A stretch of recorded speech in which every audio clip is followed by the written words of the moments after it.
Assalamualaikum warahmatullahi wabarakatuh. Allah Subhanahu wa Ta'ala memerintahkan manusia untuk selalu berprasangka baik dan melarang perbuatan prasangka buruk. Karena prasangka buruk bisa mengakibatkan seseorang memiliki karakter merasa paling benar dan merendahkan orang lain.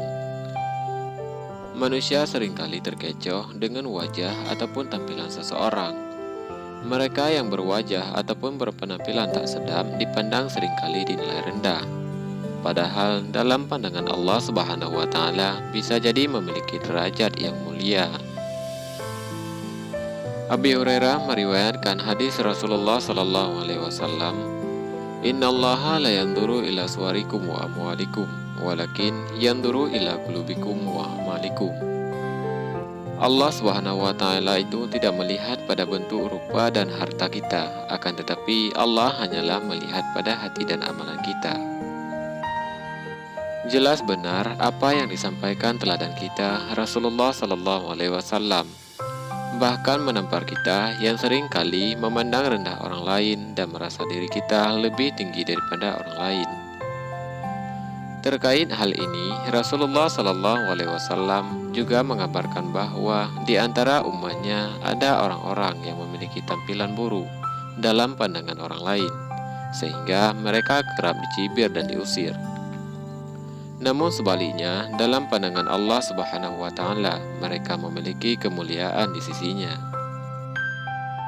Abi Hurairah meriwayatkan lagi hadis Rasulullah sallallahu alaihi wasallam, "Berapa banyak orang yang rambutnya kusut dan tertolak di pintu-pintu. Namun sekiranya ia bersumpah atas nama Allah, niscaya Allah pun mengabulkannya."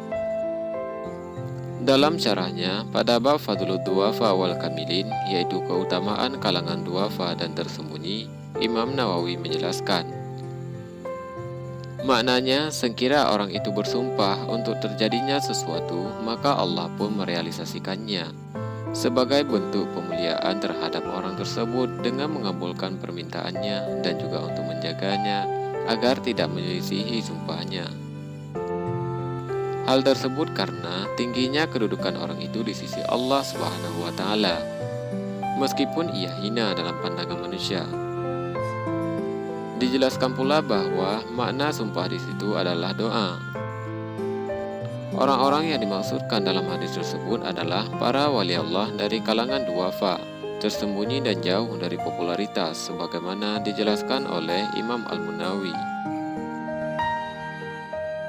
Pengabulan doa mereka diperlukan oleh masyarakat, khususnya pada saat terjadi musibah dan bencana.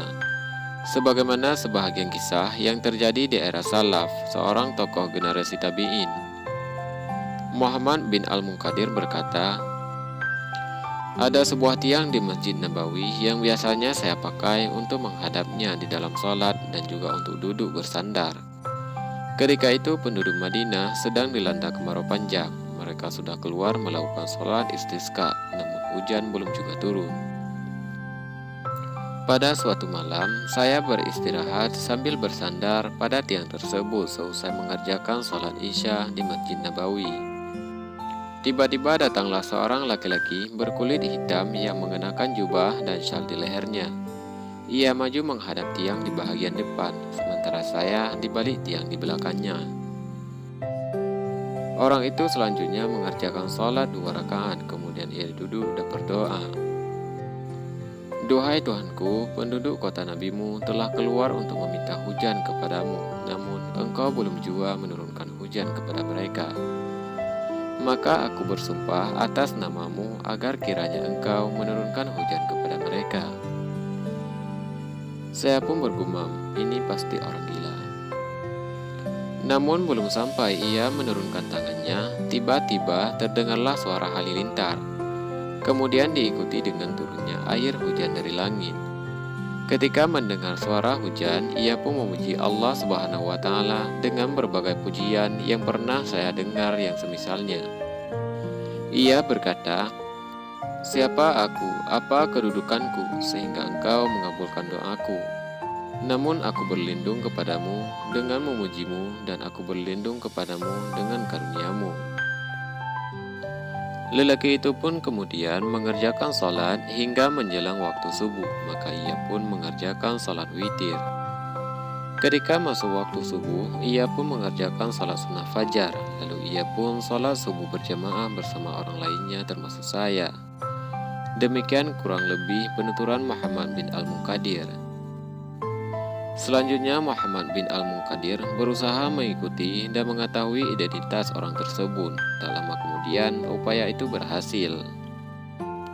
Ketika perbuatan dan identitasnya diketahui oleh Muhammad bin Al-Munkadir, orang itu pun pergi menghilang dengan meninggalkan kediamannya. Muhammad bin Al-Munkadir kemudian kembali berupaya mencarinya, namun ternyata sudah tidak bisa menemukannya.